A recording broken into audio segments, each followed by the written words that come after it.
So 3 AM in the morning and we have broken down. BMW is here. So basically what's happened is some plastic on the radiator has basically got really hot or something and just cracked completely off. So the radiator is literally, the water just spewed out, so now we're overheating, unfortunately.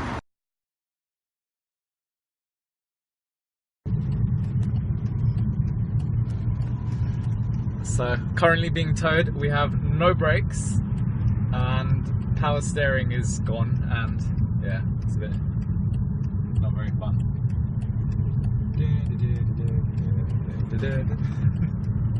And it's 3 AM in the morning, I think, or 3:30 or something ridiculous.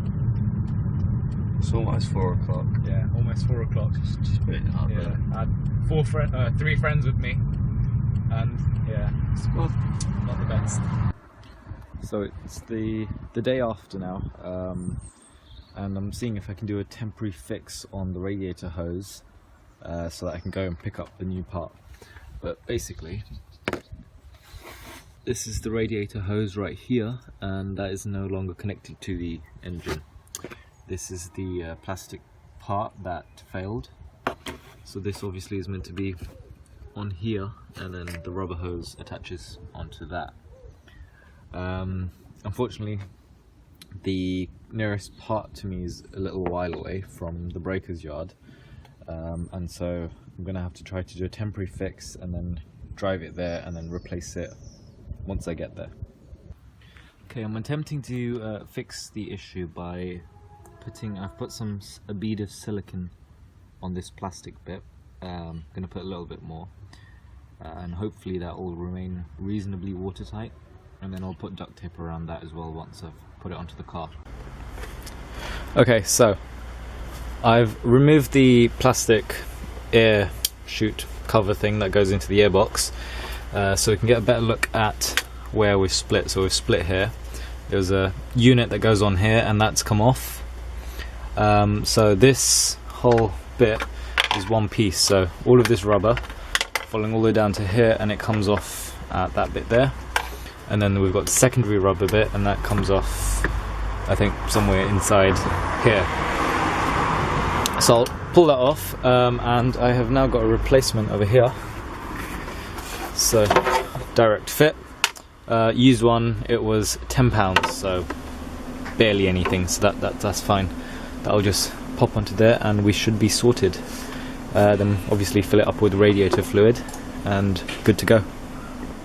Okay, so use a flat screwdriver to undo the clip on the hose. You can remove, obviously in whichever order, the one near the oil cooler, which is the one that I'm doing right now.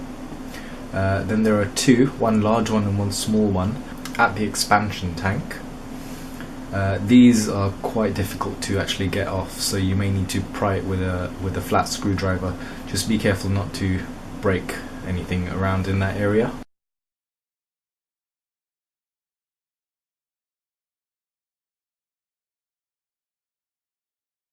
Then just grab the new one. Make sure to actually well lubricate it, because I struggled a lot to get this on at this point.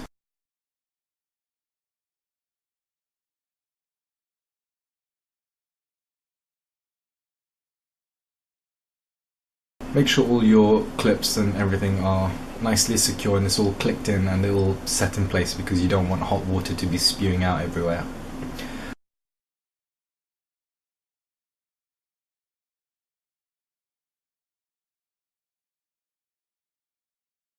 Then last of all things, just top up your reservoir with some coolant or some water and turn on the engine and see if there are any leaks. Okay, so we've just finished putting on the new one, so as you can see that's nice and solid there, nicely put on. It cracked somewhere along here, but that's all fine now. We've topped it up with water. I need to put some radiator fluid in at some point later on. I haven't done that yet. But let's grab the keys and turn the car on, see what happens.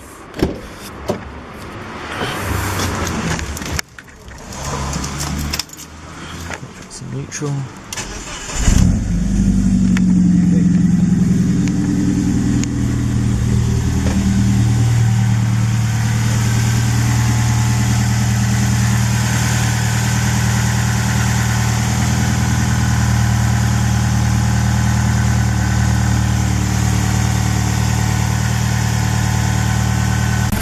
Okay, so the car is now on.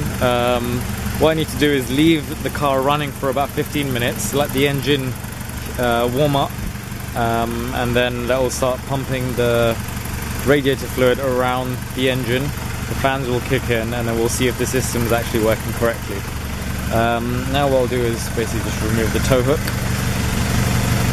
which is very tight, so I'm going to need to use a lever. So I'll take that off and then put it back into the car.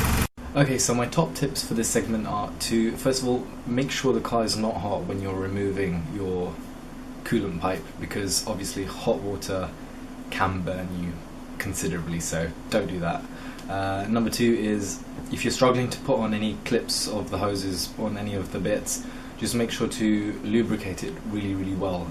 WD-40 kind of does the trick, not quite. If you have something a bit thicker, any kind of grease, that will do a good job. So just smother it all on there and just slide it on. Unfortunately, after this video, soon after, my coolant or expansion tank actually developed a crack. So link above on that side, I think. That's a video of me showing you how to change the expansion tank. And yeah, got a few other videos on the way. Not really good, because obviously it costs me money to fix all these issues that I'm having with my car. But if you want to follow along with the journey of living with an E46 BMW, make sure to hit that subscribe button. Thanks for watching.